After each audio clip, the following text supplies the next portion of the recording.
വേനൽ കടുത്തതോടെ നിലമ്പൂർ മേഖലയിൽ തീപിടുത്തങ്ങൾ വ്യാപകമാകുന്നു. 2026 മാത്രമുണ്ടായത് 76 തീപിടുത്തങ്ങൾ. ഇന്നലെ വണ്ടൂർ വടക്കുംപാടത്തും നിലമ്പൂർ മുതുകാടുമുണ്ടായ തീപിടുത്തങ്ങളിൽ കത്തിനശിച്ചത് ഹെക്ടർ കണക്കിന് സ്ഥലത്തെ അടിക്കാടുകളും ചെറുമരങ്ങളും.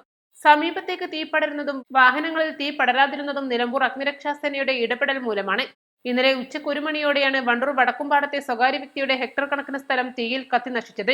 സമീപത്ത് വീടുകളും മറ്റും ഉണ്ടായിരുന്നതിനാൽ വലിയ ആശങ്കയിലായിരുന്നു പ്രദേശവാസികൾ. പെട്ടെന്ന് തന്നെ സ്ഥലത്തെത്തിയ അഗ്നിരക്ഷാസേനയും തീവ്രശ്രമത്തിലാണ് തീ നിയന്ത്രണ വിധേയമാക്കിയത്. ഇന്നലെ രാത്രി 9:20 രാമംകുത്ത് റെയിൽവേക്ക് സമീപം റോഡരികിലുള്ള സ്വകാര്യ വ്യക്തിയുടെ സ്ഥലത്ത് തീപിടുത്തമുണ്ടായത്. ഉടൻ തന്നെ പ്രദേശവാസികൾ നിലമ്പൂർ അഗ്നിരക്ഷാസേനയെ വിവരം അറിയിച്ചു.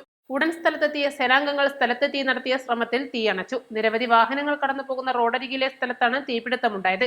തീയണച്ച ശേഷമാണ് വാഹനങ്ങൾ കടത്തിവിട്ടത്. നിലമ്പൂർ അഗ്നിരക്ഷാ നിലയത്തിലെ station officer KP Baburaj, fire and rescue officer Markose എന്നിവരുടെ നേതൃത്വത്തിലാണ് അഗ്നിരക്ഷാ സേനാംഗങ്ങൾ തീയണച്ചത്. 76 തീപിടുത്തങ്ങൾക്ക് പുറമെ 34 അപകട കേസുകളുമാണ് 3.5 മാസത്തിനുള്ളിൽ റിപ്പോർട്ട് ചെയ്തത്. വേനൽ കടുത്തതോടെ വിശ്രമമില്ലാതെ ഓടുകയാണ് നിലമ്പൂർ അഗ്നിരക്ഷാ നിലയത്തിലെ ജീവനക്കാർ.